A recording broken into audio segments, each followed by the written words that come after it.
يغفر لكم ذنوبكم والله غفور رحيم۔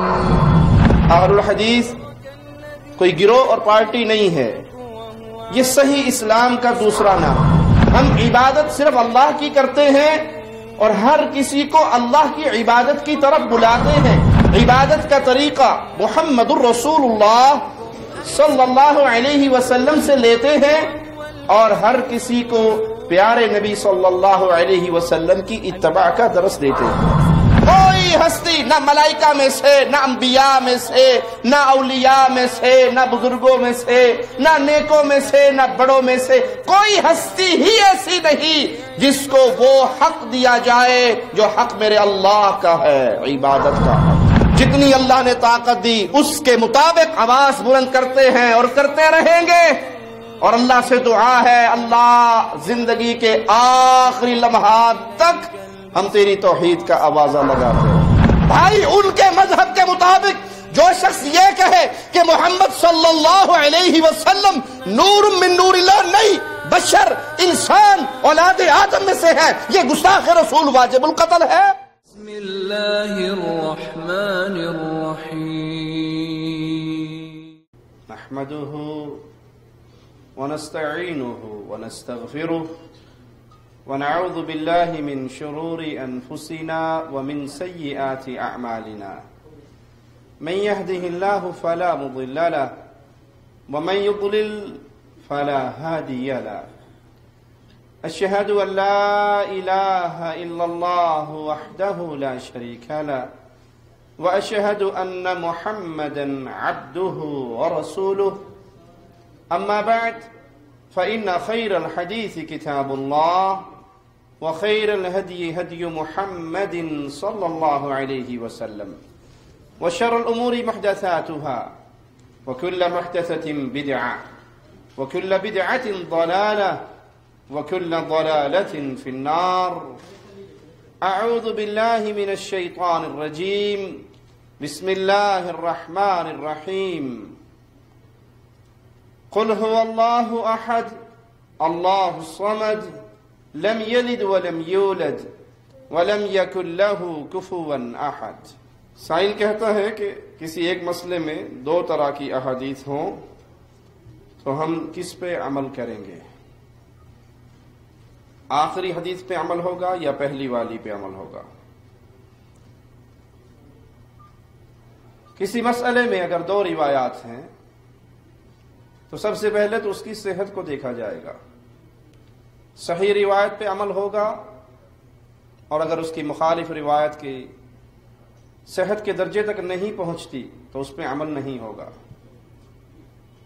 جو صحیح حدیث ہے اس پہ عمل ہوگا۔ اسی طرح کچھ احکامات پہلے آئے جو بعد میں منسوخ کر دیے گئے، تو جس روایت سے پہلے احکامات کو منسوخ کیا گیا بعد والی روایت پہ عمل ہوگا۔ سائل کہتا ہے کہ آپ کے بیان کیا باقی فرقے والے لوگ بھی سن سکتے ہیں؟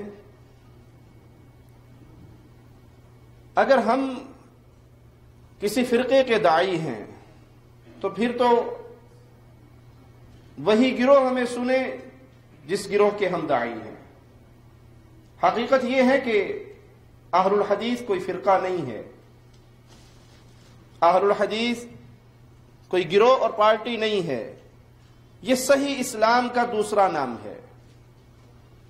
ہم کسی جماعت کے، کسی گروہ کے، کسی پارٹی کے خاص داعی بن کر لوگوں کے سامنے آوازہ بلند نہیں کرتے، ہم تو اس پیغام کو نشر کر رہے ہیں جو محمد الرسول اللہ دے کر گئے صلی اللہ علیہ وسلم۔ ہماری کوئی جماعت نہیں، ہماری کوئی پارٹی نہیں، ہمارا کوئی گروہ نہیں، ہمیں کہیں رکن سازی کے لیے پیپر نہیں فل کرنے، ہم نے کسی کا ڈھانچہ نہیں بنانا کہ فلاں فلاں فلاں فلاں کے پیچھے چلنا ہے۔ اہل الحدیث منہج کا نام ہے، اہل الحدیث قرآن اور حدیث کی صحیح تصویر کا نام ہے۔ ہم عبادت صرف اللہ کی کرتے ہیں اور ہر کسی کو اللہ کی عبادت کی طرف بلاتے ہیں۔ عبادت کا طریقہ محمد الرسول اللہ صلی اللہ علیہ وسلم سے لیتے ہیں اور ہر کسی کو پیارے نبی صلی اللہ علیہ وسلم کی اتباع کا درس دیتے ہیں۔ ہماری کوئی جماعت نہیں اس معنی میں کہ اگر آپ ہمارے گروہ میں آنا چاہتے ہیں تو آپ کو فلاں امام صاحب، فلاں پیر صاحب، فلاں شیخ صاحب، فلاں حضرت صاحب کی لڑ پکڑنا ہوگا، آپ کو نواب صدیق الحسن کی ہر بات ماننی پڑے گی، نذیر حسین دہلوی کی ہر بات ماننی پڑے گی، آپ کو ثناء اللہ برسری کی ہر بات ماننی پڑے گی، آپ کو فلاں کی ہر بات ماننی پڑے گی۔ اگر یہ پیغام ہمارا ہو تو ہم میں اور غیروں میں کوئی فرق نہ رہے۔ ہم میں اور ان میں بنیادی فرق کیا ہے؟ وہ کہتے ہیں اگر آپ نے ہماری جماعت میں آنا ہے تو پھر آپ کو نبی صلی اللہ علیہ وسلم کا کلمہ پڑھنے کے بعد فلاں حضرت کی بات ماننی پڑے گی، اور اس کے بعد آپ کو بہرا اور گونگا بننا پڑے گا، کانوں میں انگلیاں لینی پڑے گی۔ اگر امام کے قول کے خلاف بات آ جائے گی تو آپ اپنے امام کے قول کے خلاف کسی کی بات نہیں سنیں گے، اندھے ہو جائیں گے، بہرے ہو جائیں گے، جو امام صاحب آپ کے کہہ دیں گے وہ مان لیں گے۔ یہ دعوت تو ان کی ہے جن پہ ہم رد کرتے ہیں۔ ہماری دعوت یہ ہے بھائی، کائنات میں ایک اللہ کے علاوہ کوئی عبادت کے قابل نہیں ہے۔ کوئی ہستی، نہ ملائکہ میں سے، نہ انبیاء میں سے، نہ اولیاء میں سے، نہ بزرگوں میں سے، نہ نیکوں میں سے، نہ بڑوں میں سے، کوئی ہستی ہی ایسی نہیں جس کو وہ حق دیا جائے جو حق میرے اللہ کا ہے، عبادت کا حق۔ اللہ کا قریبی، اللہ کا پیارا فرشتہ، مقرب فرشتہ بھی اللہ کی ذات، صفات، عبادت میں پارٹنر نہیں۔ اللہ کے پیارے نبیوں میں سے کوئی نبی، حتیٰ کہ سردار الانبیاء محمد الرسول اللہ صلی اللہ علیہ وسلم بھی اللہ کی ذات، صفات، عبادت میں پارٹنر نہیں۔ اللہ کے اولیاء میں سے سیدنا علی سے لے کر دنیا جہان ولایت کے ہر بزرگ کا نام لے لیجئے، کوئی بھی اللہ کی ذات و صفات و عبادت کا پارٹنر نہیں۔ یہ پیغام وہ پیغام ہے جو محمد کریم صلی اللہ علیہ وسلم نے صفا پہ چڑھ کے کہا تھا، قولوا لا الہ الا اللہ۔ سیم وہی پیغام، من عن وہی پیغام اگر آج دنیا کے سامنے کوئی رکھ رہا ہے تو اس کا نام اہل الحدیث ہے۔ ہم اللہ کی عبادت میں نہ شریک بناتے ہیں، نہ شریک بنانے والوں کے جرم پہ خاموش ہوتے ہیں۔ جرم دو طرح کے ہوتے ہیں، ایک ہے اللہ کی عبادت میں خود کسی کو شریک بنائے، یہ جرم ہے، اور یہ بھی جرم ہے کہ آپ شرک کے جرم کو دیکھ کر دند وٹ جائیں، آنکھیں بند کر لیں، منہ نیچے کر کے گزر جائیں کہ کوئی بات نہیں، الیکشن کا سیزن ہے، ووٹ لینا ہے، کوئی بات نہیں، قربانی کا سیزن ہے، کھالیں لینی ہے، کوئی بات نہیں، رمضان کا موسم ہے، چندے لینے ہیں، زکوٰۃ لینی ہے، آج شرک کا رد نہیں کرنا۔ ہم نہ شرک کا جرم کرتے ہیں، نہ کرنے والوں پہ خاموش رہتے ہیں۔ جتنی اللہ نے طاقت دی اس کے مطابق آواز بلند کرتے ہیں اور کرتے رہیں گے، اور اللہ سے دعا ہے اللہ زندگی کے آخری لمحات تک ہم تیری توحید کا آوازہ لگاتے رہیں۔ ہمیں اس حال میں اپنے پاس بلانا کہ ہماری زبان سے آخری جملہ بھی لا الہ الا اللہ کا نکلے۔ یہ اہل الحدیث ہیں۔ ہم محمد الرسول اللہ صلی اللہ علیہ وسلم کی اطاعت کرتے ہیں، کسی کو نبی کے مقام میں شریک نہیں کرتے، نہ کسی امام کو، نہ کسی بزرگ کو، نہ کسی حضرت کو، نہ کسی شیخ کو، نہ کسی بڑے کو، نہ کسی چھوٹے کو۔ ہم کسی کو پیارے حبیب کے شان رسالت میں، شان نبوت میں، مقام رسالت میں حصے دار نہیں سمجھتے کہ جیسے نبی کی حدیث آخری فیصلہ ہے، اسی طرح حضرت کا فرما دینا، شیخ کا فرما دینا، امام کا فرما دینا، بزرگوں کا فرما دینا بھی آخری فیصلہ ہے۔ یہ آخری فیصلے والا مقام اللہ نے صرف ایک ہستی کو دیا ہے جس کا نام محمد الرسول اللہ صلی اللہ علیہ وسلم۔ سوچئے یہ کوئی فرقے کی دعوت ہے؟ یہ گروہ بندی کا پیغام ہے؟ ارے نہیں، یہ وہ خالص دین ہے جس کو محمد الرسول اللہ صلی اللہ علیہ وسلم لے کر آئے۔ اب ہمارا یہ پیغام کس کے لیے ہے؟ ہر اس آدمی کے لیے جس کی زبان سے لا الہ الا اللہ کا جملہ نکلتا ہے، جو اپنے آپ کو مسلمان سمجھتا ہے۔ ہم تو ہر کلمہ پڑھنے والے کو کہتے ہیں صبح کا بھولا ہوا شام کو گھر لوٹ آئے، اس کو بھولا نہیں کہتے۔ ارے بھائی، اگر تو بے علمی میں غیر اللہ کو اللہ کا شریک بنا رہا ہے، بے علمی میں غیر نبی کو نبوت والی سیٹ پہ بٹھا رہا ہے، توبہ کر۔ ہم سب کے لیے ہے، ہمارا پیغام سب کے لیے ہے، ہماری دعوت سب کے لیے ہے۔ ہم ہر اس شخص کے دامن کو پکڑ کے کھینچتے ہیں پیارے نبی محمد الرسول اللہ صلی اللہ علیہ وسلم کی حدیث کی روشنی میں کہ میری مثال تو ایسے ہے جس طرح کسی نے آگ جلائی، الاؤ روشن ہوا، پروانے اس روشنی پہ اندھیرے کی وجہ سے اس روشنی کو پا کے دوڑتے ہوئے آتے ہیں، وہ پروانوں کو ہاتھوں سے روکتا ہے کہ نہ گرو، جل جاؤ گے، میں تمہیں اس طرح تمہاری پشتوں سے پکڑ کے جہنم سے نکالتا ہوں، تم دامن چھڑا کے پھر گرتے ہو۔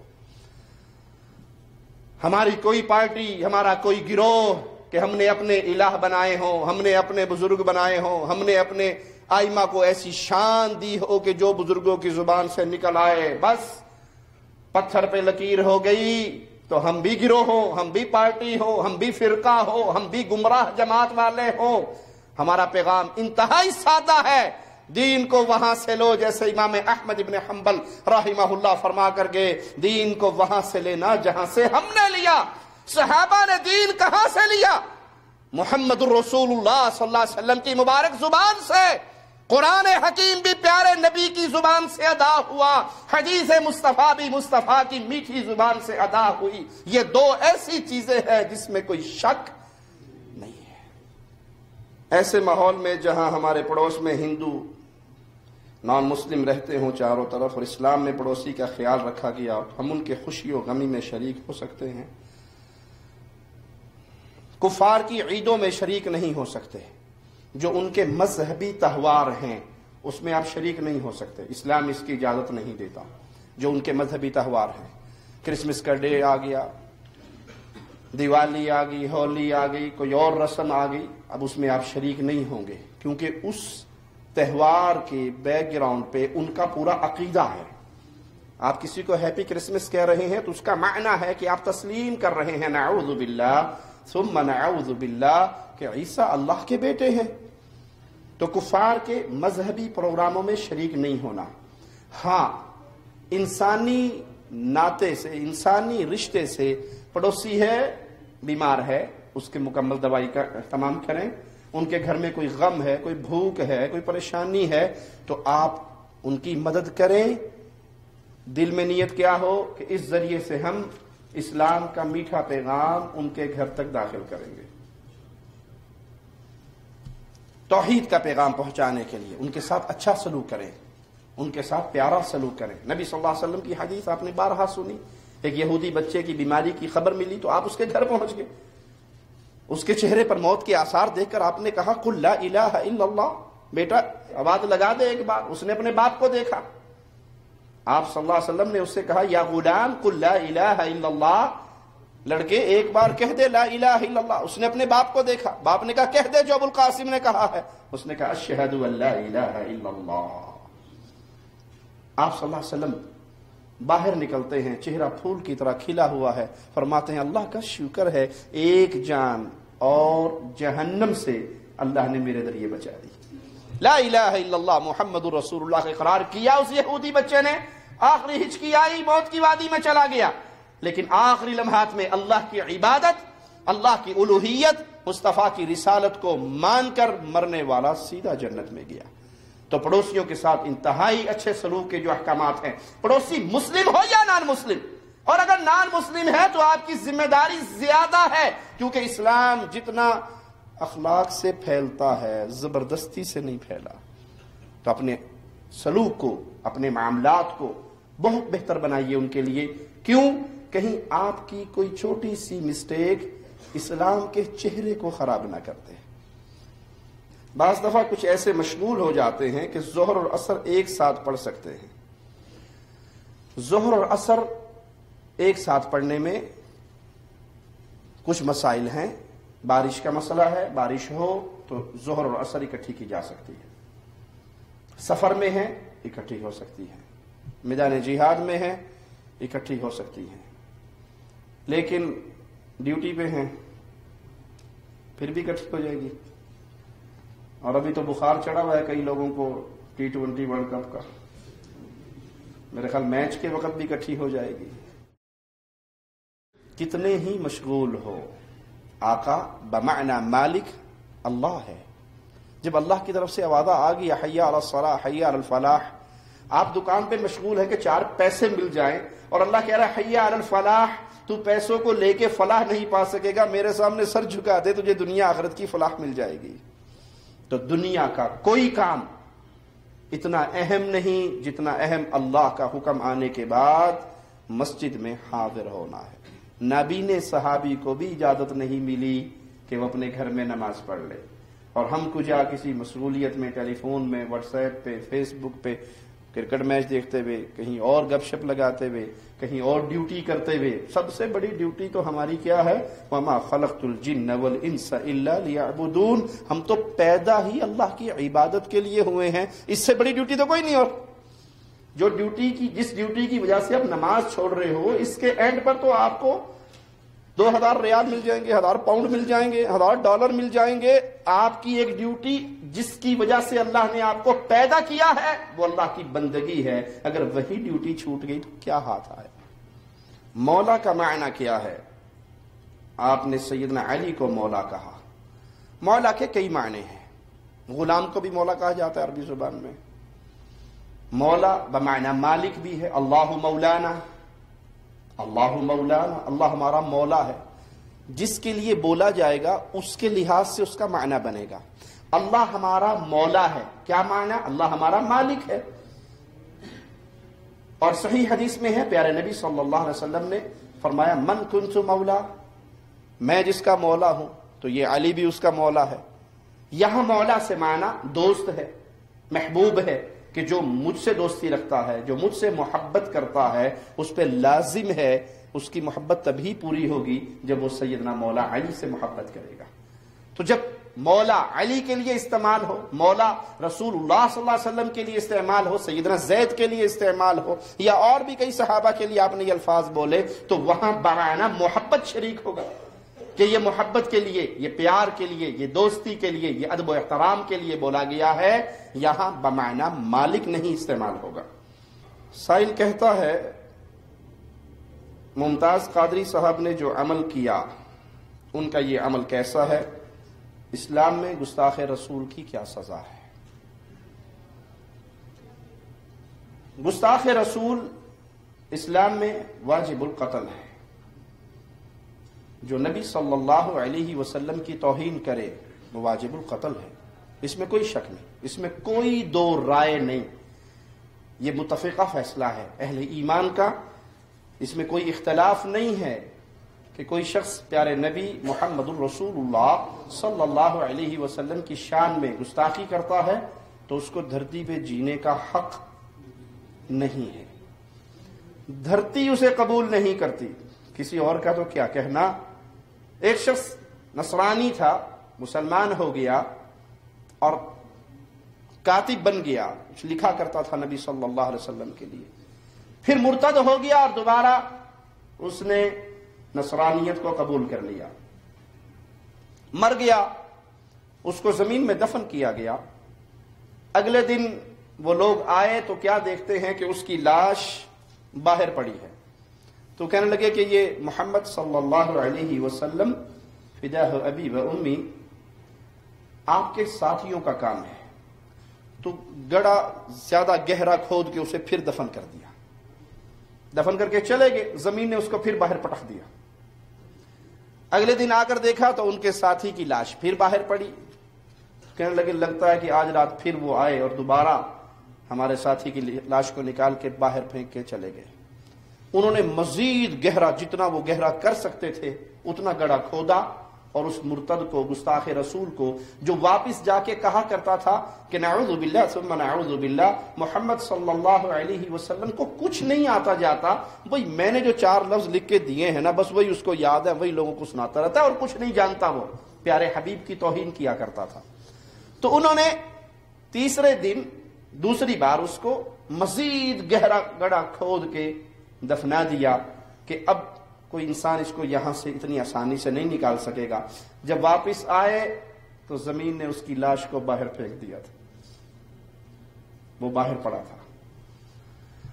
وہ بھی سمجھ گئے کہ یہ محمد صلی اللہ علیہ وسلم کے ساتھیوں کا کام نہیں، یہ عرش والے کا انتقام ہے، جو میرے نبی کی گستاخی کرتا ہے زمین بھی اس کو برداشت نہیں کرتی۔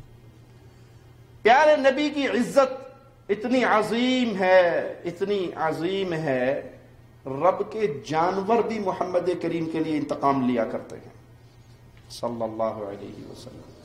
ایک عیسائی پادری پیارے حبیب علیہ الصلوۃ والسلام کی توہین کر رہا، قریب ہی ایک کتا بندھا ہوا، تاریخ میں آتا ہے وہ کتا اچھلا اور اس پادری کو نوچ لیا۔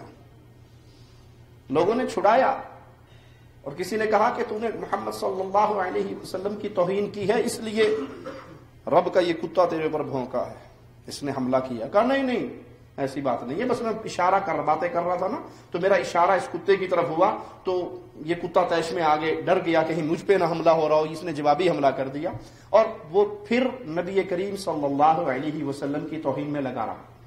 جب اس نے دوبارہ گستاخی کے الفاظ کہے، تاریخ گواہ ہے اس کتے نے اپنی رسی چھڑائی اور جمپ لے کے اس پادری کے گلے سے اسے پکڑا اور اس وقت تک جھنجھوڑتا رہا جب تک وہ مردود مر نہیں گیا۔ پیارے نبی کی شان، پیارے نبی کے گستاخ کو نہ زمین برداشت کرتی ہے نہ رب کے جانور برداشت کرتے ہیں، اس میں کوئی شک نہیں۔ گستاخ رسول کی سزا شریعت محمدیہ میں قتل ہے۔ پیارے حبیب علیہ الصلوۃ والسلام مکہ فتح کر رہے، فتح ہو گیا، آپ نے کچھ گستاخوں کے نام بتائے، یہ جہاں بھی ملے ان کو مار دو۔ اگر یہ بیت اللہ کے غلاف میں لپٹے ہوئے ہوں، بیت اللہ امن کی جگہ نہیں ہے، یہاں جنگ حرام نہیں ہے، حرمت والا شہر نہیں ہے، جو اس میں داخل ہو گیا امن نہیں پا جاتا۔ لیکن گستاخ رسول کے لیے اسلام کیا خبر دیتا ہے؟ اگر گستاخ رسول بیت اللہ کے غلاف میں لپٹ جائے، پیارے نبی فرما رہے ہیں جاؤ اس گستاخ کو مارو، تلاش کرو، قتل کرو۔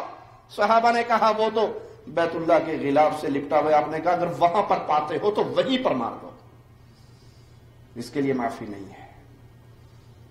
ہاں، صحابہ کرام کو اللہ کے نبی صلی اللہ علیہ وسلم نے خود روانہ کیا، بھیجا، فلاں کون ہے اس کا سر لے کے آئے گا، فلاں کا سر کون لے کے آئے گا۔ صحابہ گئے اور گستاخ رسول کو قتل کر کے آئے۔ ایک صحابی کی لونڈیا تھی، 2 بچوں کی ماں تھی، پیارے نبی کی توہین کرتی ہے، یہ صحابی نابینا ہوتے ہوئے اس کے اوپر چڑھ کے بیٹھ جاتے ہیں اور نیزہ اس کے سینے پہ ایسا مارتے ہیں کہ جب تک وہ ٹھنڈی نہیں ہو جاتی اس کو اسی حالت میں رکھتے ہیں یہاں تک کہ وہ مر جاتی ہے۔ لوگوں میں چرچا ہوتا ہے، آپ کہتے ہیں کون ہے جس نے یہ کام کیا؟ اس کو میرا جو حق ہے اس کے اوپر، میں اس حق کی بات کرتے ہوئے کہتا ہوں کھڑا ہو۔ وہ نابینا صحابی کھڑے اور کہا اللہ کے نبی صلی اللہ علیہ وسلم، وہ آپ کی توہین کر رہی تھی اور میں آپ کی گستاخی کو برداشت نہ کر سکا، میرے 2 پھول جیسے بیٹوں کی ماں تھی لیکن میں اس کو نہ چھوڑ سکا۔ آپ نے کہا کوئی 2 چونچے لڑانے والے نہ لڑائیں، میں اس کے خون کو رائے گاں قرار دیتا ہوں، جو محمد کی گستاخی کرتا ہے وہ واجب القتل ہے۔ لیکن اسلام نے کچھ معاملات عوام کے لیے رکھے ہیں، کچھ معاملات حکمرانوں کے لیے رکھے ہیں۔ حدود کا نفاذ حاکم وقت کی ذمہ داری ہے۔ شادی شدہ زانی سنسار کیا جائے گا، کون کرے گا؟ ہر بندہ اٹھ کے کہے کہ اس کو میں نے زنا کرتے ہوئے دیکھا اور پتھر لے کے اسے مارنا شروع کر دے؟ چور کے ہاتھ کون کاٹے گا؟ کوئی کسی کا ہاتھ پکڑے اور گنڈاسے سے کاٹ دے، چھرے سے کاٹ دے اور کہ جی کیوں کاٹا؟ چوری کر کے بھاگا تھا۔ اور اسلام میں چور کی سزا ہاتھ کاٹنا ہے۔ کوئی کسی کو قتل کر دے کو کیوں جی اس نے فلاں مرا پڑا ہے، وہ قاتل تھا، اور میں نے اس کے جواب میں قتل کیا ہے، کیونکہ اسلام میں قاتل کی سزا کیا ہے؟ قتل ہے۔ تو جواب کیا ملے گا کہ یہ ڈیوٹیاں تیری نہیں ہیں، یہ کام تیرے ذمے نہیں ہے، یہ کام کس کے ذمے ہے؟ حاکم وقت کے ذمے ہے، مسلمان حکمران کی ذمہ داری ہے، مسلمان قاضی کی ذمہ داری ہے کہ اس کے سامنے اس مجرم کو پیش کیا جائے، اس گستاخ رسول کو پیش کیا جائے، اس کی گستاخی ثابت ہو، علماء بیٹھ کے اس کے جملوں کو سنیں، اگر وہ واقعی گستاخ ہے قاضی اس کا خون، اس کا قتل جائز قرار دے گا، اور وقت کا مسلمان حاکم اس کو قتل کرے گا۔ کوئی کہتا جی اگر وہ قتل نہ کرے تب بھی وہ اس کی ذمہ داری ہے، آپ سے سوال نہیں ہوگا۔ صحابہ کرام سے بعض ایسے اقوال بھی ملتے ہیں، ایسے افعال بھی ملتے ہیں کہ انہوں نے سیدنا ابو بکر صدیق کے دور میں کسی گستاخ رسول کو سزا دی، بغیر پوچھے سزا دی۔ جیسے بھی یہ 2 بچوں کی ماں کا قصہ آپ نے سنا، لونڈی کا آپ نے واقعہ سنا، تو یہاں پر سوال یہ پیدا ہوتا ہے، صحابہ نے کسی شخص کی گستاخی کو سنا، دیکھا، اور بغیر امیر کی اجازت کے یا بغیر نبی صلی اللہ علیہ وسلم کو اطلاع دیے اس پر حد قائم کر دی، تو بھائی وہ ایمان میں کون تھے؟ صحابہ تھے، وہ ایمان میں عدول تھے، سچے تھے، ان کا ایمان سچا، ان کی گواہیاں سچی، ان کے فیصلے سچے۔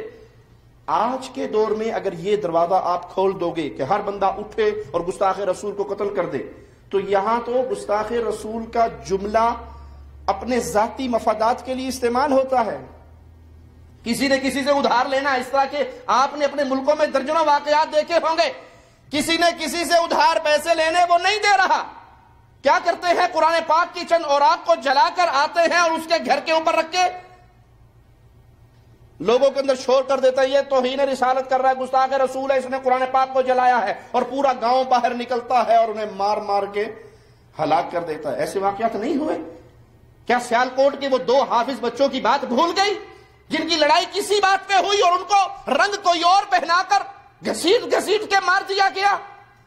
اگر یہ دروازہ آج کھول دیا جائے کہ ہر بندہ اٹھے اور گستاخ رسول کو قتل کرے، تو بھائی پہلا سوال کہ یہ فیصلہ کون کرے گا؟ اس کا یہ جملہ گستاخی ہے یا نہیں؟ یہ کس عالم سے فتویٰ لیا گیا؟ یہ کس عالم کے سامنے پیش ہوا؟ اس پہ کس قاضی نے یہ فیصلہ دیا کہ ہاں یہ اس کا جملہ توہین رسالت کے زمرے میں آتا ہے؟ یہاں تو انتقام لینے کا آسان ذریعہ ہے۔ فرقہ بندی کا بت اتنا بڑھ چکا ہے، فرقہ واریت کا بت اتنا بڑا ہو کر پوجا جا رہا ہے کہ آج اگر کوئی ایک گروہ دوسرے فرقے میں نہیں ہے، دوسرے فرقے والے کو ایک ہی جملہ یاد ہے، گستاخ رسول۔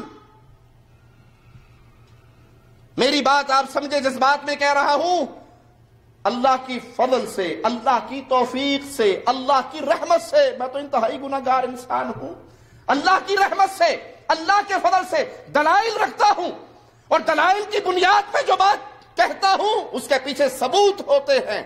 الیاس قادری صاحب ایک پروگرام کے اندر خود اپنی زبان سے اقرار کرتے ہیں کہ ایک امام الناس میں سے ایک آدمی ہمارے پاس آیا اور آ کر کہنے لگا، قادری صاحب میرا پورا گاؤں گستاخ رسول ہے۔ اب جب بریلوی کو یہ کہے گا کہ میرا گاؤں گستاخ رسول ہے تو 2 معنی ہو گئے، یا وہ گاؤں دیوبندیوں کا ہے یا وہ گاؤں اہل حدیثوں کا ہے، یا وہ گاؤں دیوبندیوں کا ہے۔ بریلویوں کے نزدیک دیوبندی بھی گستاخ رسول ہے اور اہل حدیث بھی گستاخ رسول ہے۔ اس نے کہا مولانا صاحب میرا پورا گاؤں گستاخ رسول ہے۔ الیاس قادری صاحب کہتے ہیں میں نے اسے کہا کہ اللہ سے ڈر، تیرے گاؤں میں کوئی دودھ پیتا بچہ نہیں ہے، وہ بھی گستاخ رسول ہے۔ تیرے گاؤں میں کوئی 90 سال کی بوڑھی اماں نہیں ہے، وہ بھی گستاخ رسول ہے۔ آج تو گستاخ رسول کے جملے کو اپنی نفسانی خواہشات پورا کرنے کے لیے استعمال کیا جاتا ہے، فرقہ واریت کے بت کی آگ کو ٹھنڈا کرنے کے لیے یہ جملے استعمال ہوتے ہیں۔ دیوبندی بریلوی پہ فتویٰ لگاتا ہے، بریلوی اہل حدیث پہ لگاتا ہے، شیعہ سب پہ لگاتا ہے، سب شیعوں پہ لگاتے ہیں۔ یہاں تو فرقہ واریت کی جنگ ہے، ہر گروہ دوسرے گروہ کو گستاخ رسول سمجھتا ہے، ہر پارٹی دوسری پارٹی کو گستاخ رسول سمجھتی ہے۔ اگر یہ اختیار عوام کو دے دیا جائے کہ ہر کوئی اٹھے اور گستاخ رسول کو قتل کرے تو پھر خانہ جنگی نہیں ہو جائے گی ملک کے اندر؟ یہ عوام کا اختیار نہیں۔ ممتاز قادری صاحب نے جو کیا وہ ایک شخص تھا عوام میں سے، نہ معاملہ قاضی کے پاس پیش ہوا، نہ معاملہ جج کے پاس پیش ہوا، نہ معاملہ حاکم وقت کے پاس پیش ہوا، اٹھے اور اس نے وہ کام کر دکھایا، اور پھر مولویوں کو شے مل گئی۔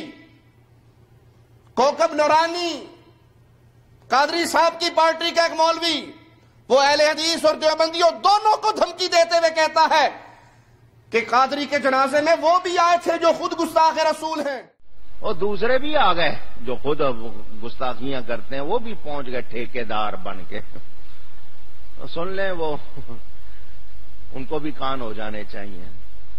سنی اب جاگ رہے ہیں اور اللہ ان کو جگائے رکھے۔ انا للہ و انا الیہ راجعون۔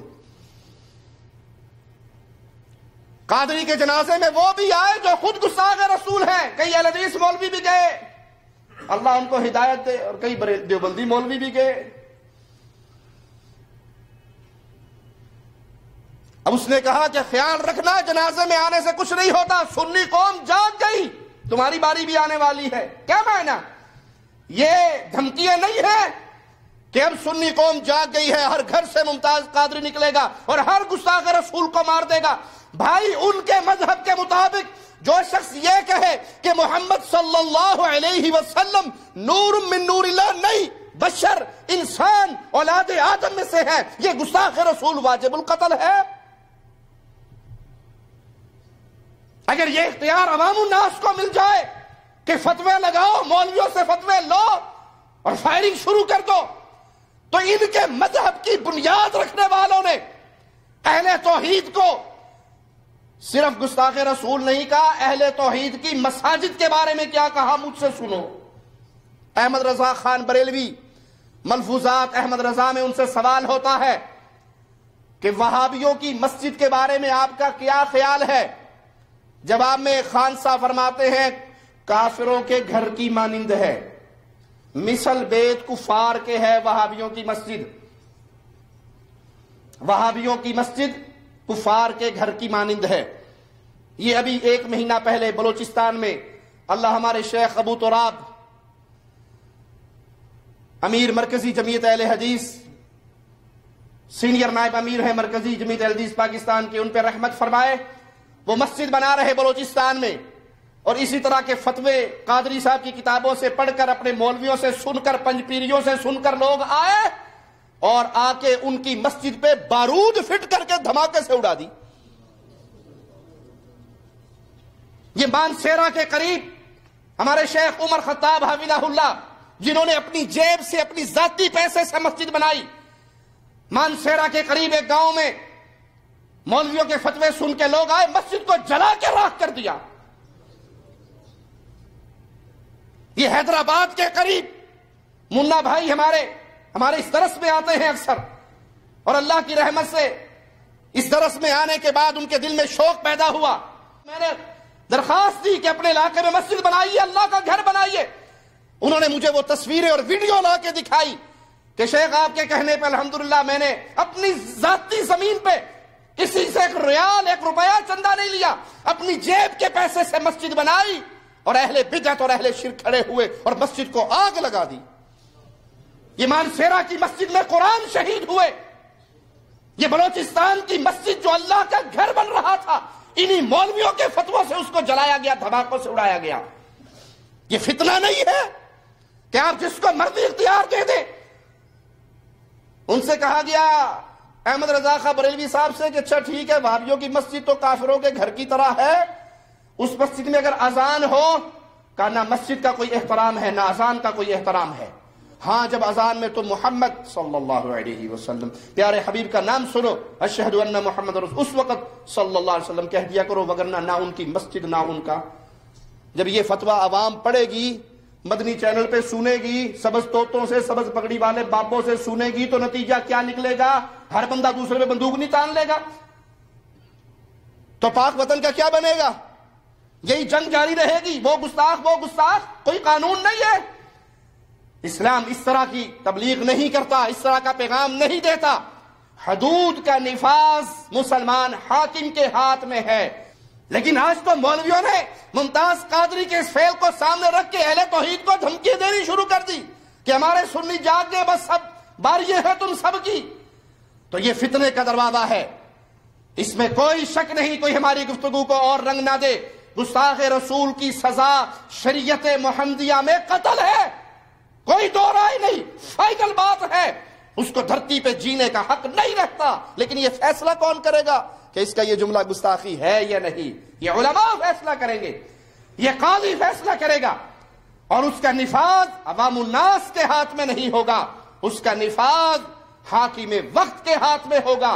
اس کی سزا اگر وہ نافذ نہیں کرتا، اس کا مجرم بھی وہ حاکم وقت ہوگا، اللہ کے ہاں وہی جواب دہ ہوگا۔ کیا واجب القتل کو قتل کیا جائے تو قصاصاً اس کو قتل کیا جائے گا؟ واجب القتل کو قتل کرنا حاکم وقت کی ذمہ داری ہے۔ ان الحمد للہ نحمده ونستعینه ونستغفره ونعوذ بالله من شرور انفسنا ومن سیئات اعمالنا من يهده الله فلا مضل له لا اله الا الله وحده لا شريك له واشهد ان محمدا عبده ورسوله اما بعد فإن خير الحديث كتاب الله وخير الهدي هدي محمد صلى الله عليه وسلم وشر الأمور محدثاتها وكل محدثة بدعة وكل بدعة ضلالة وكل ضلالة في النار أعوذ بالله من الشيطان الرجيم بسم الله الرحمن الرحيم قل هو الله أحد الله الصمد لم يلد ولم يولد ولم يكن له كفوا أحد۔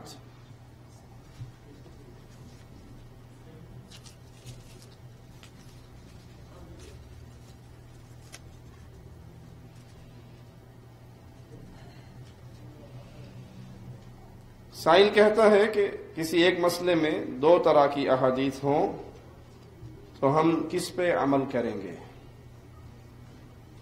آخری حدیث پہ عمل ہوگا یا پہلی والی پہ عمل ہوگا؟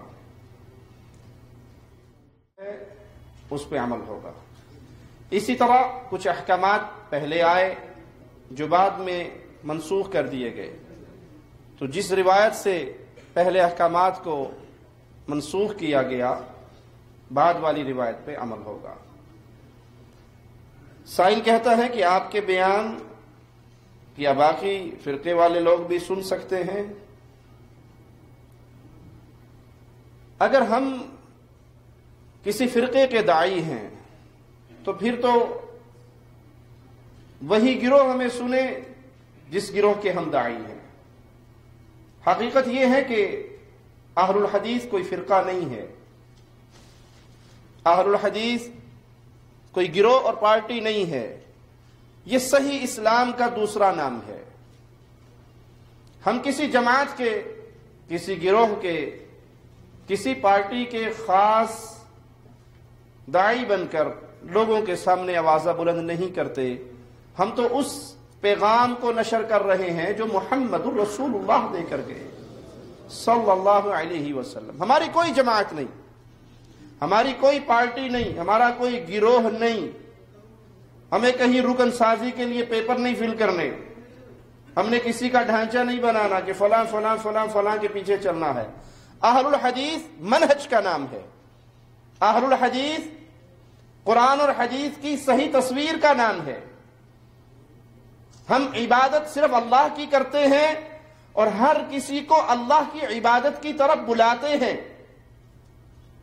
عبادت کا طریقہ محمد الرسول اللہ صلی اللہ علیہ وسلم سے لیتے ہیں اور ہر کسی کو پیارے نبی صلی اللہ علیہ وسلم کی اتباع۔ إن كنتم تحبون الله فاتبعوني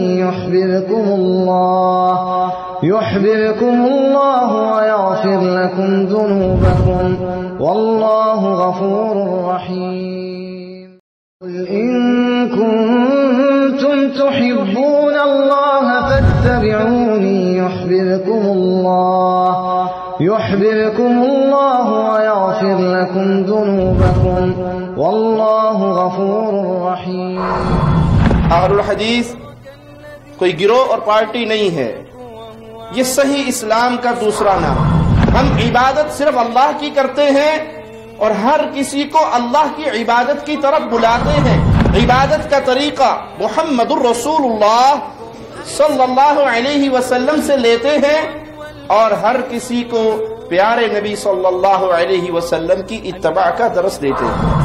کوئی ہستی نہ ملائکہ میں سے، نہ انبیاء میں سے، نہ اولیاء میں سے، نہ بزرگوں میں سے، نہ نیکوں میں سے، نہ بڑوں میں سے کوئی ہستی ہی ایسی نہیں جس کو وہ حق دیا جائے جو حق میرے اللہ کا ہے، عبادت کا حق۔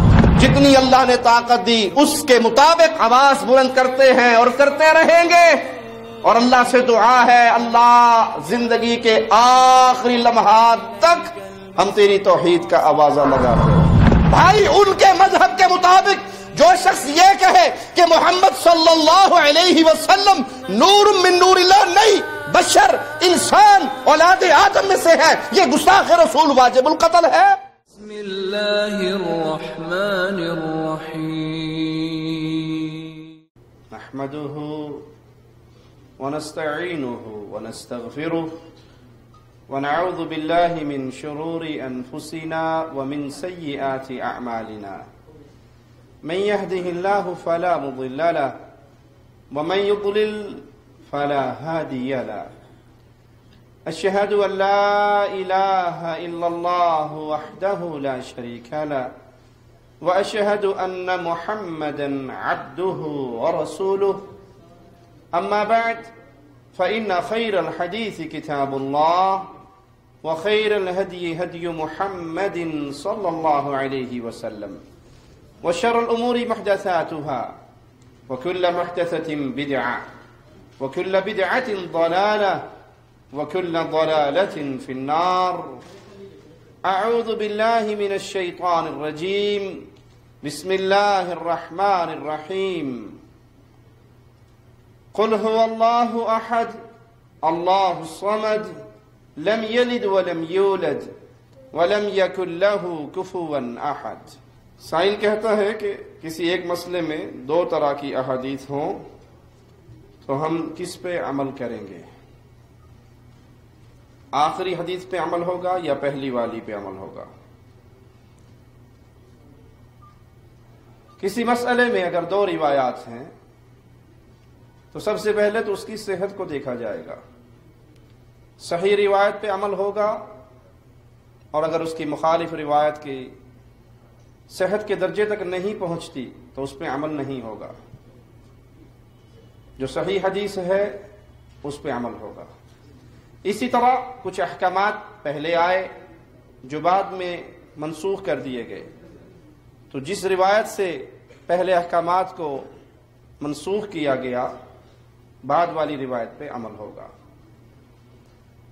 سائل کہتا ہے کہ آپ کے بیان کیا باقی فرقے والے لوگ بھی سن سکتے ہیں؟ اگر ہم کسی فرقے کے داعی ہیں تو پھر تو وہی گروہ ہمیں سنے جس گروہ کے ہم داعی ہیں۔ حقیقت یہ ہے کہ اہل الحدیث کوئی فرقہ نہیں ہے، اہل الحدیث کوئی گروہ اور پارٹی نہیں ہے، یہ صحیح اسلام کا دوسرا نام ہے۔ ہم کسی جماعت کے، کسی گروہ کے، کسی پارٹی کے خاص داعی بن کر لوگوں کے سامنے آوازہ بلند نہیں کرتے، ہم تو اس پیغام کو نشر کر رہے ہیں جو محمد الرسول اللہ دے کر گئے صلی اللہ علیہ وسلم۔ ہماری کوئی جماعت نہیں، ہماری کوئی پارٹی نہیں، ہمارا کوئی گروہ نہیں، ہمیں کہیں رکن سازی کے لیے پیپر نہیں فل کرنے، ہم نے کسی کا ڈھانچہ نہیں بنانا کہ فلاں فلاں فلاں فلاں کے پیچھے چلنا ہے۔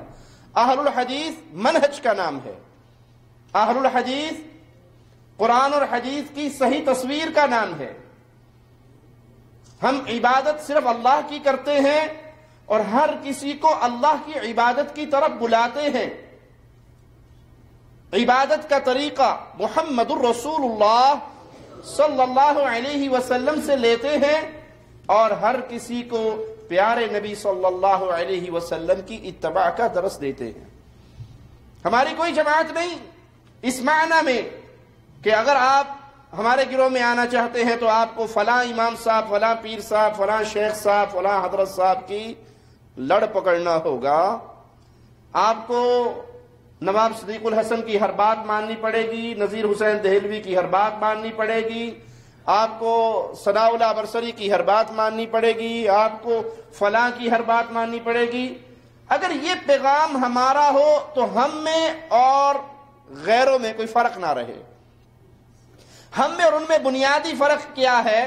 وہ کہتے ہیں اگر آپ نے ہماری جماعت میں آنا ہے تو پھر آپ کو نبی صلی اللہ علیہ وسلم کا کلمہ پڑھنے کے بعد فلاں حضرت کی بات ماننی پڑے گی، اور اس کے بعد آپ کو بہرا اور گونگا بننا پڑے گا، کانوں میں انگلیاں لینی پڑے گی۔ اگر امام کے قول کے خلاف بات آ جائے گی تو آپ اپنے امام کے قول کے خلاف کسی کی بات نہیں سنیں گے، اندھے ہو جائیں گے، بہرے ہو جائیں گے، جو امام صاحب آپ کے کہہ دیں گے وہ مان لیں گے۔ یہ دعوت تو ان کی ہے جن پہ ہم رد کرتے ہیں۔ ہماری دعوت یہ ہے بھائی، کائنات میں ایک اللہ کے علاوہ کوئی عبادت کے قابل نہیں ہے۔ کوئی ہستی، نہ ملائکہ میں سے، نہ انبیاء میں سے، نہ اولیاء میں سے، نہ بزرگوں میں سے، نہ نیکوں میں سے، نہ بڑوں میں سے، کوئی ہستی ہی ایسی نہیں جس کو وہ حق دیا جائے جو حق میرے اللہ کا ہے، عبادت کا حق۔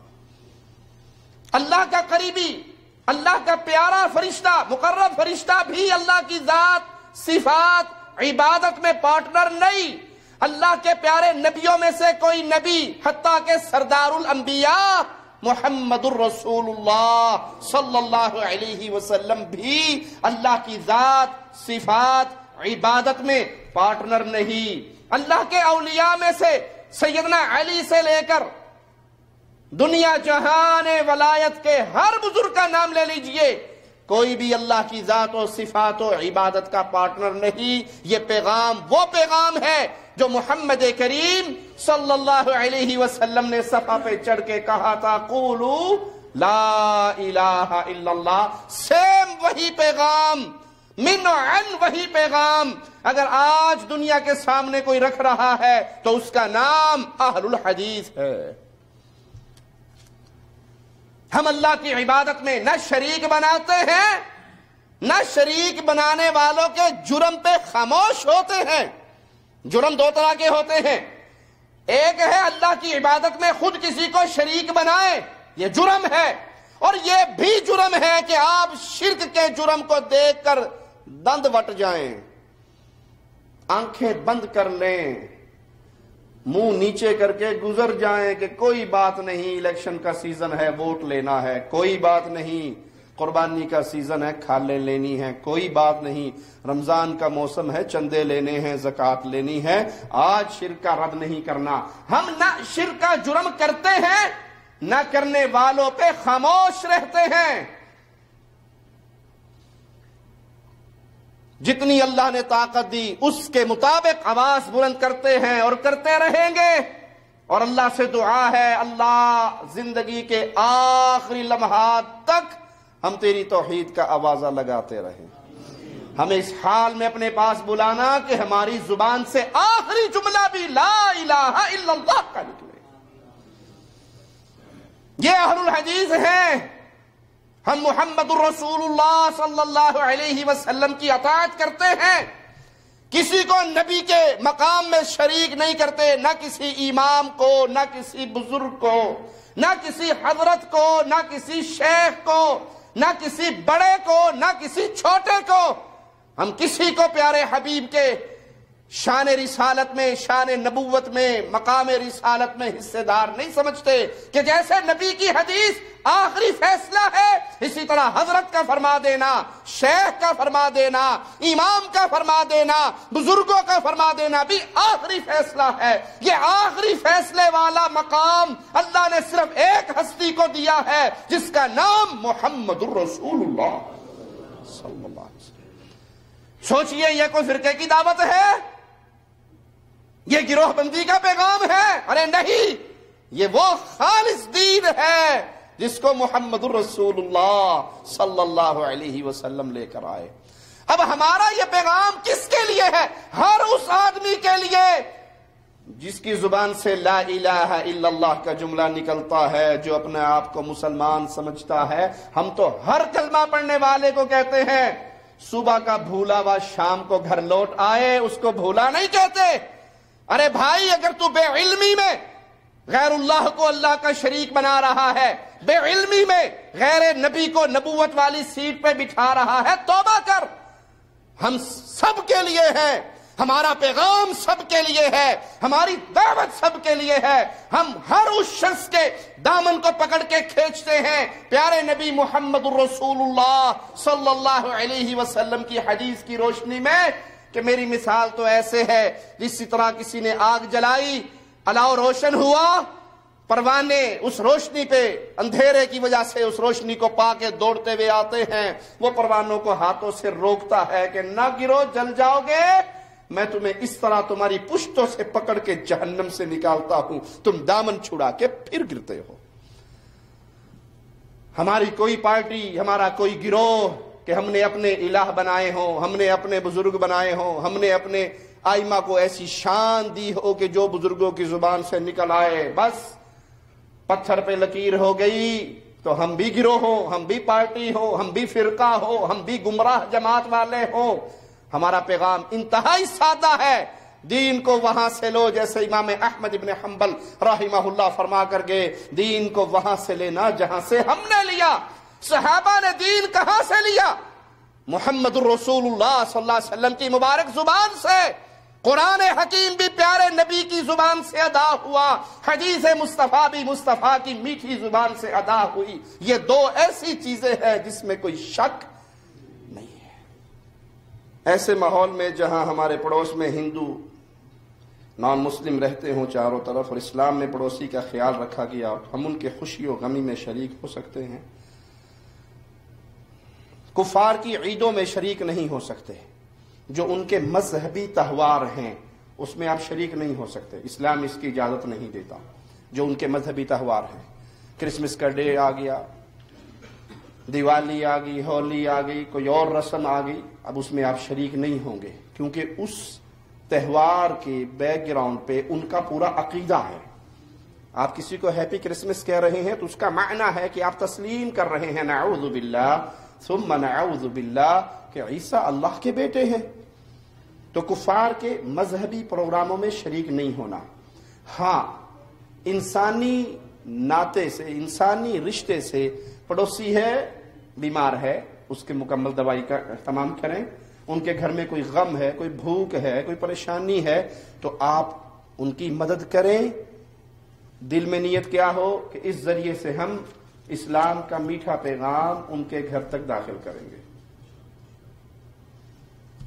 توحید کا پیغام پہنچانے کے لیے ان کے ساتھ اچھا سلوک کریں، ان کے ساتھ پیارا سلوک کریں۔ نبی صلی اللہ علیہ وسلم کی حدیث آپ نے بارہا سنی، ایک یہودی بچے کی بیماری کی خبر ملی تو آپ اس کے گھر پہنچ گئے، اس کے چہرے پر موت کے آثار دیکھ کر آپ نے کہا قل لا الہ الا اللہ، بیٹا آواز لگا دے ایک بار۔ اس نے اپنے باپ کو دیکھا، آپ صلی اللہ علیہ وسلم نے اس سے کہا یا غلام قل لا الہ الا اللہ، لڑکے ایک بار کہہ دے لا الہ الا اللہ۔ اس نے اپنے باپ کو دیکھا، باپ نے کہا کہہ دے جو ابو القاسم نے کہا ہے۔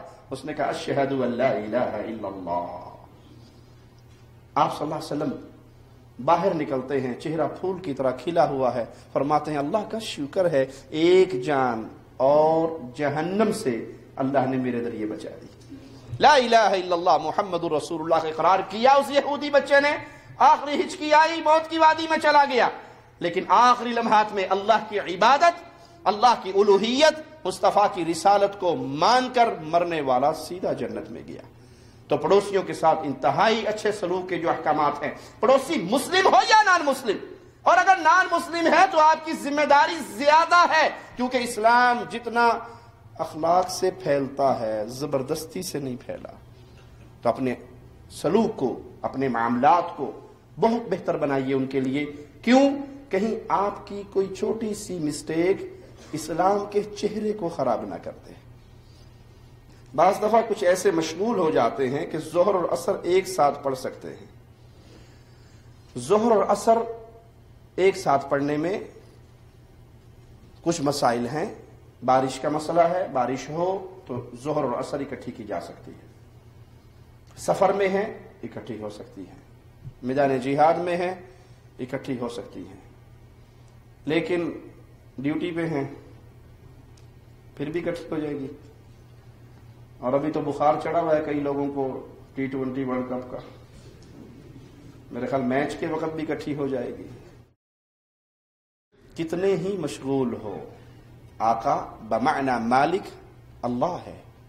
جب اللہ کی طرف سے آوازہ آ گئی حی علی الصلاح حی علی الفلاح، آپ دکان پہ مشغول ہے کہ 4 پیسے مل جائیں، اور اللہ کہہ رہا ہے حی علی الفلاح، تو پیسوں کو لے کے فلاح نہیں پا سکے گا، میرے سامنے سر جھکا دے تجھے دنیا آخرت کی فلاح مل جائے گی۔ تو دنیا کا کوئی کام اتنا اہم نہیں جتنا اہم اللہ کا حکم آنے کے بعد مسجد میں حاضر ہونا ہے۔ نبی نے صحابی کو بھی اجازت نہیں ملی کہ وہ اپنے گھر میں نماز پڑھ لے، اور ہم کجا کسی مشغولیت میں، ٹیلی فون میں، واٹس ایپ پہ، فیس بک پہ کرکٹ میچ دیکھتے ہوئے، کہیں اور گپ شپ لگاتے ہوئے، کہیں اور ڈیوٹی کرتے ہوئے۔ سب سے بڑی ڈیوٹی تو ہماری کیا ہے؟ وَمَا خَلَقْتُ الْجِنَّ وَالْإِنسَ إِلَّا لِيَعْبُدُونَ، ہم تو پیدا ہی اللہ کی عبادت کے لیے ہوئے ہیں، اس سے بڑی ڈیوٹی تو کوئی نہیں۔ اور جو ڈیوٹی کی، جس ڈیوٹی کی وجہ سے آپ نماز چھوڑ رہے ہو، اس کے اینڈ پر تو آپ کو 2000 ریال مل جائیں گے، 1000 پاؤنڈ مل جائیں گے، 1000 ڈالر مل جائیں گے۔ آپ کی ایک ڈیوٹی جس کی وجہ سے اللہ نے آپ کو پیدا کیا ہے وہ اللہ کی بندگی ہے، اگر وہی ڈیوٹی چھوٹ گئی تو کیا ہاتھ آئے؟ مولا کا معنی کیا ہے؟ آپ نے سیدنا علی کو مولا کہا۔ مولا کے کئی معنی ہیں، غلام کو بھی مولا کہا جاتا ہے عربی زبان میں۔ مولا بمعنی مالک بھی ہے، اللہ مولانا، اللہ مولانا، اللہ ہمارا مولا ہے۔ جس کے لیے بولا جائے گا اس کے لحاظ سے اس کا معنی بنے گا۔ اللہ ہمارا مولا ہے، کیا معنی؟ اللہ ہمارا مالک ہے۔ اور صحیح حدیث میں ہے، پیارے نبی صلی اللہ علیہ وسلم نے فرمایا من کنت مولا، میں جس کا مولا ہوں تو یہ علی بھی اس کا مولا ہے۔ یہاں مولا سے معنی دوست ہے، محبوب ہے، کہ جو مجھ سے دوستی رکھتا ہے، جو مجھ سے محبت کرتا ہے، اس پہ لازم ہے اس کی محبت تبھی پوری ہوگی جب وہ سیدنا مولا علی سے محبت کرے گا۔ تو جب مولا علی کے لیے استعمال ہو، مولا رسول اللہ صلی اللہ علیہ وسلم کے لیے استعمال ہو، سیدنا زید کے لیے استعمال ہو، یا اور بھی کئی صحابہ کے لیے آپ نے یہ الفاظ بولے، تو وہاں بمعنی محبت شریک ہوگا کہ یہ محبت کے لیے، یہ پیار کے لیے، یہ دوستی کے لیے، یہ ادب و احترام کے لیے بولا گیا ہے، یہاں بمعنی مالک نہیں استعمال ہوگا۔ سائل کہتا ہے ممتاز قادری صاحب نے جو عمل کیا ان کا یہ عمل کیسا ہے؟ اسلام میں گستاخ رسول کی کیا سزا ہے؟ گستاخ رسول اسلام میں واجب القتل ہے۔ جو نبی صلی اللہ علیہ وسلم کی توہین کرے وہ واجب القتل ہے، اس میں کوئی شک نہیں، اس میں کوئی دو رائے نہیں، یہ متفقہ فیصلہ ہے اہل ایمان کا، اس میں کوئی اختلاف نہیں ہے کہ کوئی شخص پیارے نبی محمد الرسول اللہ صلی اللہ علیہ وسلم کی شان میں گستاخی کرتا ہے تو اس کو دھرتی پہ جینے کا حق نہیں ہے، دھرتی اسے قبول نہیں کرتی، کسی اور کا تو کیا کہنا۔ ایک شخص نصرانی تھا، مسلمان ہو گیا اور کاتب بن گیا، لکھا کرتا تھا نبی صلی اللہ علیہ وسلم کے لیے، پھر مرتد ہو گیا اور دوبارہ اس نے نصرانیت کو قبول کر لیا، مر گیا، اس کو زمین میں دفن کیا گیا۔ اگلے دن وہ لوگ آئے تو کیا دیکھتے ہیں کہ اس کی لاش باہر پڑی ہے، تو کہنے لگے کہ یہ محمد صلی اللہ علیہ وسلم فداہ ابی و امی آپ کے ساتھیوں کا کام ہے، تو گڑا زیادہ گہرا کھود کے اسے پھر دفن کر دیا، دفن کر کے چلے گئے، زمین نے اس کو پھر باہر پٹخ دیا۔ اگلے دن آ کر دیکھا تو ان کے ساتھی کی لاش پھر باہر پڑی، کہنے لگے لگتا ہے کہ آج رات پھر وہ آئے اور دوبارہ ہمارے ساتھی کی لاش کو نکال کے باہر پھینک کے چلے گئے۔ انہوں نے مزید گہرا، جتنا وہ گہرا کر سکتے تھے اتنا گڑا کھودا، اور اس مرتد کو، گستاخ رسول کو، جو واپس جا کے کہا کرتا تھا کہ نعوذ باللہ ثم نعوذ باللہ، محمد صلی اللہ علیہ وسلم کو کچھ نہیں آتا جاتا، بھئی میں نے جو 4 لفظ لکھ کے دیے ہیں نا بس وہی اس کو یاد ہے، وہی لوگوں کو سناتا رہتا ہے اور کچھ نہیں جانتا، وہ پیارے حبیب کی توہین کیا کرتا تھا۔ تو انہوں نے تیسرے دن دوسری بار اس کو مزید گہرا گڑھا کھود کے دفنا دیا کہ اب کوئی انسان اس کو یہاں سے اتنی آسانی سے نہیں نکال سکے گا. جب واپس آئے تو زمین نے اس کی لاش کو باہر پھینک دیا تھا. وہ باہر پڑا تھا. وہ بھی سمجھ گئے کہ یہ محمد صلی اللہ علیہ وسلم کے ساتھیوں کا کام نہیں، یہ عرش والے کا انتقام ہے. جو میرے نبی کی گستاخی کرتا ہے زمین بھی اس کو برداشت نہیں کرتی. پیارے نبی کی عزت اتنی عظیم ہے، اتنی عظیم ہے، رب کے جانور بھی محمد کریم کے لیے انتقام لیا کرتے ہیں صلی اللہ علیہ وسلم. ایک عیسائی پادری پیارے حبیب علیہ الصلوۃ والسلام کی توہین کر رہا، قریب ہی ایک کتا بندھا ہوا. تاریخ میں آتا ہے وہ کتا اچھلا اور اس پادری کو نوچ لیا. لوگوں نے چھڑایا اور کسی نے کہا کہ تو نے محمد صلی اللہ علیہ وسلم کی توہین کی ہے، اس لیے رب کا یہ کتا تیرے اوپر بھونکا ہے، اس نے حملہ کیا. کہا نہیں ایسی بات نہیں ہے، بس میں اشارہ باتیں کر رہا تھا نا، تو میرا اشارہ اس کتے کی طرف ہوا تو یہ کتا تیش میں آگے ڈر گیا کہیں مجھ پہ نہ حملہ ہو رہا ہو، اس نے جوابی حملہ کر دیا اور وہ پھر نبی کریم صلی اللہ علیہ وسلم کی توہین میں لگا رہا. جب اس نے دوبارہ گستاخی کے الفاظ کہے، تاریخ گواہ ہے اس کتے نے اپنی رسی چھڑائی اور جنپ لے کے اس پادری کے گلے سے اسے پکڑا اور اس وقت تک جھنجھوڑتا رہا جب تک وہ مردود مر نہیں گیا. پیارے نبی کی شان، پیارے نبی کے گستاخ کو نہ زمین برداشت کرتی ہے نہ رب کے جانور برداشت کرتے ہیں. اس میں کوئی شک نہیں، گستاخ رسول کی سزا شریعت محمدیہ میں قتل ہے. پیارے حبیب علیہ الصلوۃ والسلام مکہ فتح کر رہے، فتح ہو گیا، آپ نے کچھ گستاخوں کے نام بتائے، یہ جہاں بھی ملے ان کو مار دو. اگر یہ بیت اللہ کے غلاف میں لپٹے ہوئے ہوں، بیت اللہ امن کی جگہ نہیں ہے، یہاں جنگ حرام نہیں ہے، حرمت والا شہر نہیں ہے، جو اس میں داخل ہو گیا امن نہیں پا جاتا. لیکن گستاخ رسول کے لیے اسلام کیا خبر دیتا ہے؟ اگر گستاخ رسول بیت اللہ کے غلاف میں لپٹ جائے، پیارے نبی فرما رہے ہیں جاؤ اس گستاخ کو مارو، تلاش کرو، قتل کرو.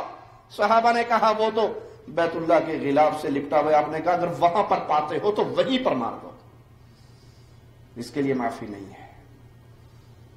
ہاں، صحابہ کرام کو اللہ کے نبی صلی اللہ علیہ وسلم نے خود روانہ کیا، بھیجا، فلاں کون ہے اس کا سر لے کے آئے گا، فلاں کا سر کون لے کے آئے گا. صحابہ گئے اور گستاخ رسول کو قتل کر کے آئے. ایک صحابی کی لونڈیاں تھی، 2 بچوں کی ماں تھی، پیارے نبی کی توہین کرتی ہے.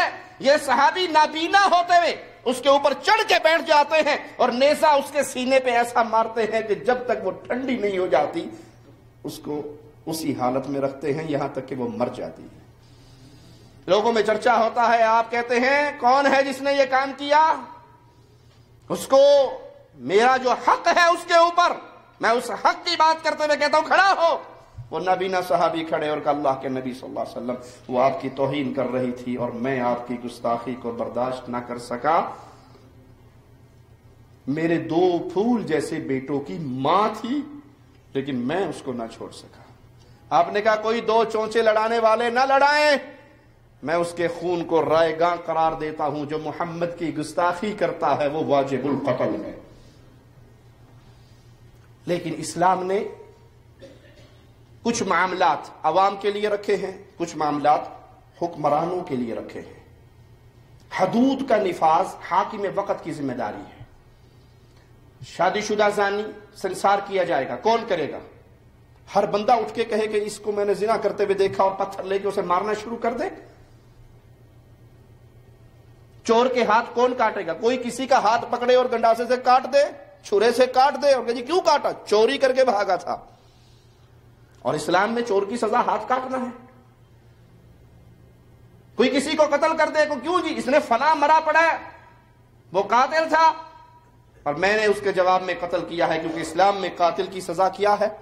قتل ہے. تو جواب کیا ملے گا کہ یہ ڈیوٹیاں تیری نہیں ہے، یہ کام تیرے ذمے نہیں ہے. یہ کام کس کے ذمے ہے؟ حاکم وقت کے ذمے ہے. مسلمان حکمران کی ذمہ داری ہے، مسلمان قاضی کی ذمہ داری ہے کہ اس کے سامنے اس مجرم کو پیش کیا جائے، اس گستاخ رسول کو پیش کیا جائے، اس کی گستاخی ثابت ہو، علماء بیٹھ کے اس کے جملوں کو سنیں، اگر وہ واقعی گستاخ ہے قاضی اس کا خون، اس کا قتل جائز قرار دے گا، اور وقت کا مسلمان حاکم اس کو قتل کرے گا۔ کوئی کہتا جی اگر وہ قتل نہ کرے تب بھی وہ اس کی ذمہ داری ہے، آپ سے سوال نہیں ہوگا۔ صحابہ کرام سے بعض ایسے اقوال بھی ملتے ہیں، ایسے افعال بھی ملتے ہیں کہ انہوں نے سیدنا ابو بکر صدیق کے دور میں کسی گستاخ رسول کو سزا دی، بغیر پوچھے سزا دی۔ جیسے بھی یہ 2 بچوں کی ماں کا قصہ آپ نے سنا، لونڈی کا آپ نے واقعہ سنا، تو یہاں پر سوال یہ پیدا ہوتا ہے صحابہ نے کسی شخص کی گستاخی کو سنا، دیکھا، اور بغیر امیر کی اجازت کے یا بغیر نبی صلی اللہ علیہ وسلم کو اطلاع دیے اس پر حد قائم کر دی، تو بھائی وہ ایمان میں کون تھے؟ صحابہ تھے، وہ ایمان میں عدول تھے، سچے تھے، ان کا ایمان سچا، ان کی گواہیاں سچی، ان کے فیصلے سچے۔ آج کے دور میں اگر یہ دروازہ آپ کھول دو گے کہ ہر بندہ اٹھے اور گستاخ رسول کو قتل کر دے، تو یہاں تو گستاخ رسول کا جملہ اپنے ذاتی مفادات کے لیے استعمال ہوتا ہے۔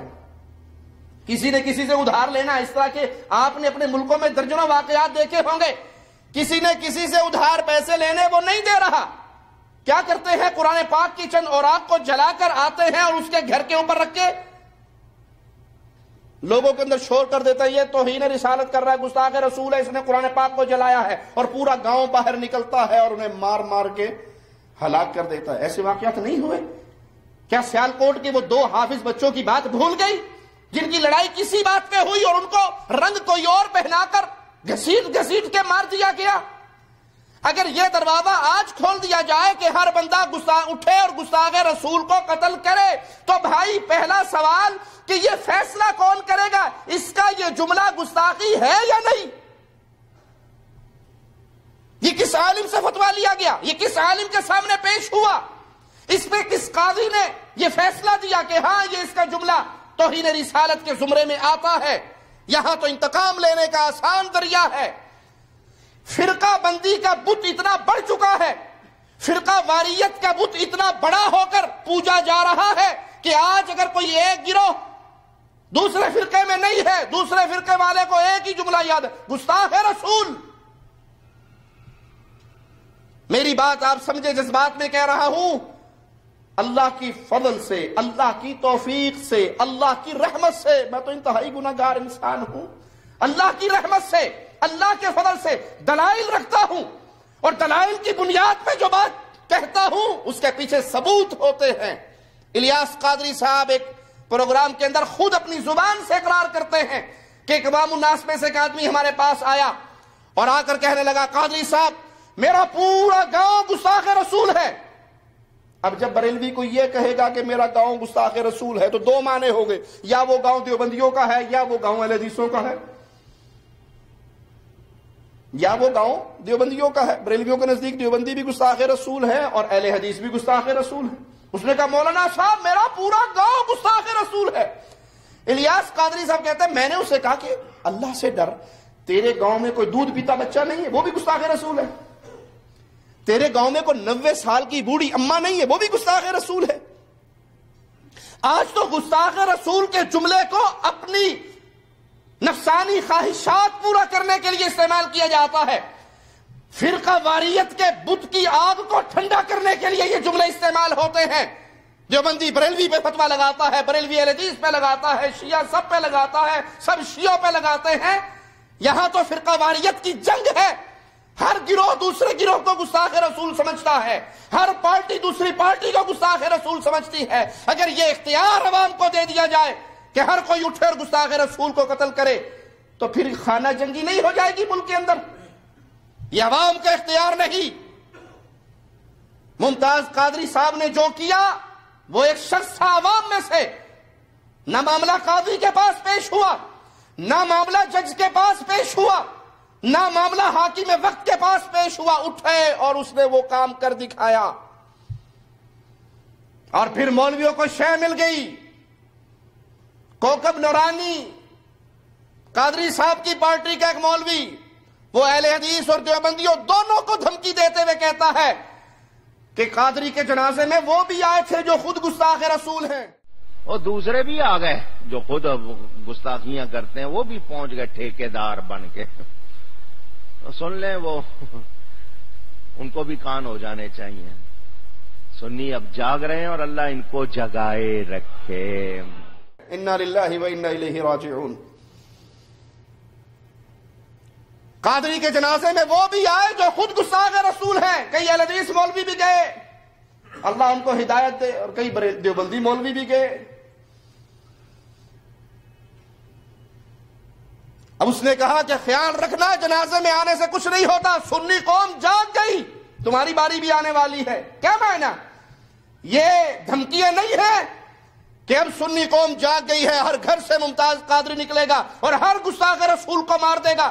بھائی ان کے مذہب کے مطابق جو شخص یہ کہے کہ محمد صلی اللہ علیہ وسلم نور من نور اللہ، نہیں، بشر، انسان، اولاد آدم میں سے ہے، یہ گستاخ رسول واجب القتل ہے. اگر یہ اختیار عوام الناس کو مل جائے کہ فتوے لگاؤ، مولویوں سے فتوے لو اور فائرنگ شروع کر دو، تو ان کے مذہب کی بنیاد رکھنے والوں نے اہل توحید کو صرف گستاخ رسول نہیں کہا، اہل توحید کی مساجد کے بارے میں کیا کہا مجھ سے سنو.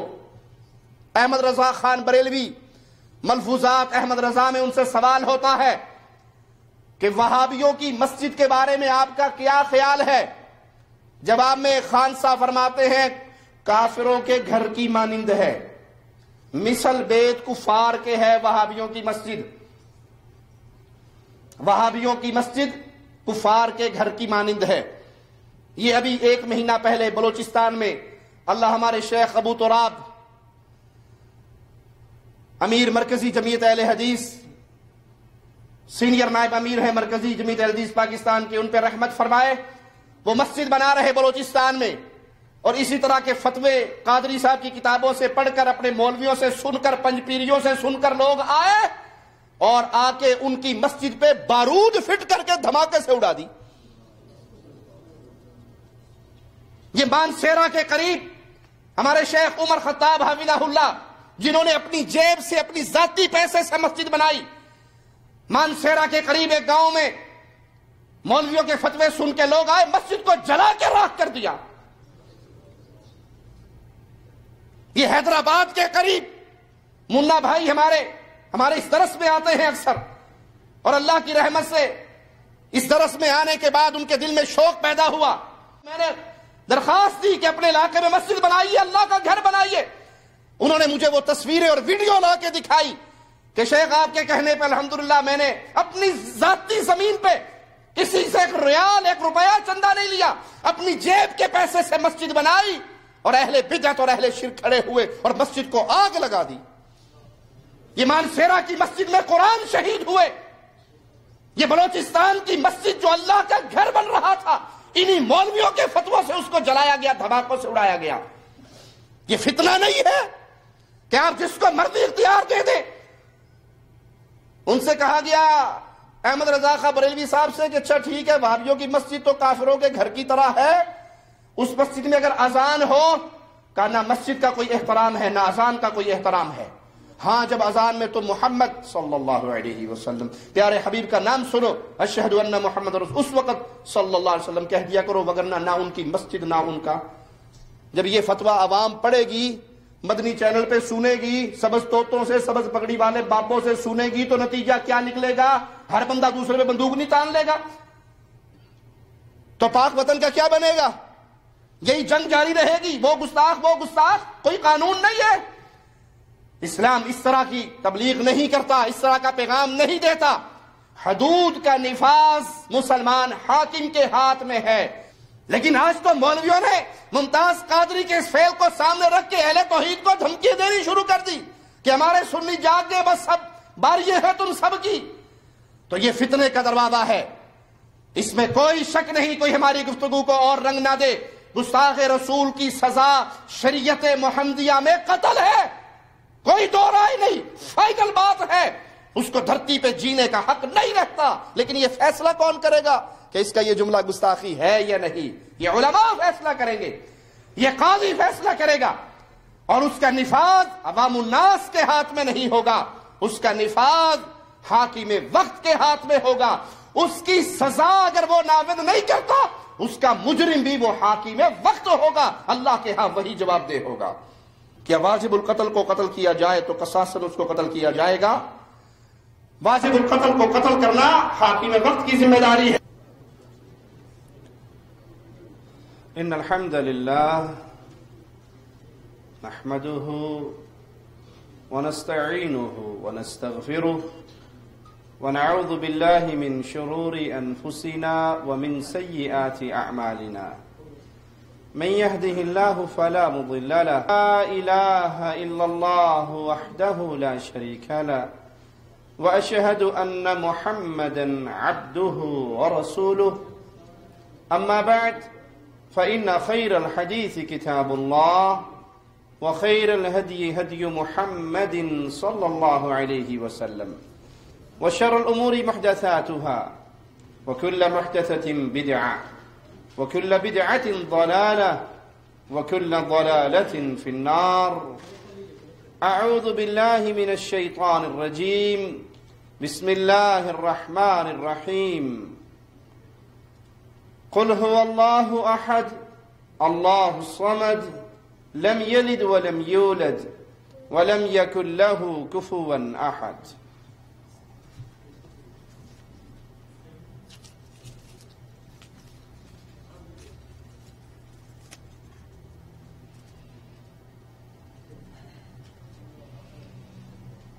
سائل کہتا ہے کہ کسی ایک مسئلے میں دو طرح کی احادیث ہوں تو ہم کس پہ عمل کریں گے؟ آخری حدیث پہ عمل ہوگا یا پہلی والی پہ عمل ہوگا؟ اس پہ عمل ہوگا۔ اسی طرح کچھ احکامات پہلے آئے جو بعد میں منسوخ کر دیے گئے، تو جس روایت سے پہلے احکامات کو منسوخ کیا گیا بعد والی روایت پہ عمل ہوگا۔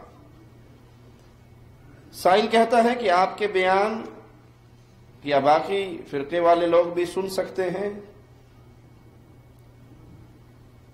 اگر ہم کسی فرقے کے داعی ہیں تو پھر تو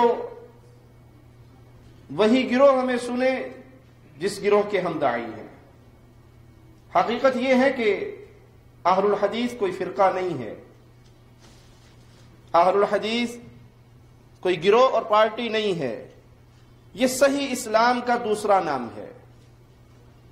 ہم کسی جماعت کے، کسی گروہ کے، کسی پارٹی کے خاص داعی بن کر لوگوں کے سامنے آوازہ بلند نہیں کرتے، ہم تو اس پیغام کو نشر کر رہے ہیں جو محمد الرسول اللہ دے کر گئے صلی اللہ علیہ وسلم۔ ہماری کوئی جماعت نہیں، ہماری کوئی پارٹی نہیں، ہمارا کوئی گروہ نہیں، ہمیں کہیں رکن سازی کے لیے پیپر نہیں فل کرنے، ہم نے کسی کا ڈھانچہ نہیں بنانا کہ فلاں فلاں فلاں فلاں کے پیچھے چلنا ہے۔ اہل الحدیث منہج کا نام ہے، اہل الحدیث قرآن اور حدیث کی صحیح تصویر کا نام ہے۔ ہم عبادت صرف اللہ کی کرتے ہیں اور ہر کسی کو اللہ کی عبادت کی طرف بلاتے ہیں۔ عبادت کا طریقہ محمد الرسول اللہ صلی اللہ علیہ وسلم سے لیتے ہیں اور ہر کسی کو پیارے نبی صلی اللہ علیہ وسلم کی اتباع۔ إن كنتم تحبون الله فاتبعوني يحببكم الله ويغفر لكم ذنوبكم والله غفور رحيم قل إن كنتم تحبون الله فاتبعوني يحببكم الله ويغفر لكم ذنوبكم والله غفور رحيم۔ اہل الحدیث کوئی گروہ اور پارٹی نہیں ہے، یہ صحیح اسلام کا دوسرا نام۔ ہم عبادت صرف اللہ کی کرتے ہیں اور ہر کسی کو اللہ کی عبادت کی طرف بلاتے ہیں۔ عبادت کا طریقہ محمد الرسول اللہ صلی اللہ علیہ وسلم سے لیتے ہیں اور ہر کسی کو پیارے نبی صلی اللہ علیہ وسلم کی اتباع کا درس دیتے ہیں۔ کوئی ہستی نہ ملائکہ میں سے، نہ انبیاء میں سے، نہ اولیاء میں سے، نہ بزرگوں میں سے، نہ نیکوں میں سے، نہ بڑوں میں سے، کوئی ہستی ہی ایسی نہیں جس کو وہ حق دیا جائے جو حق میرے اللہ کا ہے، عبادت کا حق۔ جتنی اللہ نے طاقت دی اس کے مطابق آواز بلند کرتے ہیں اور کرتے رہیں گے، اور اللہ سے دعا ہے اللہ زندگی کے آخری لمحات تک ہم تیری توحید کا آوازہ لگاتے ہیں۔ بھائی ان کے مذہب کے مطابق جو شخص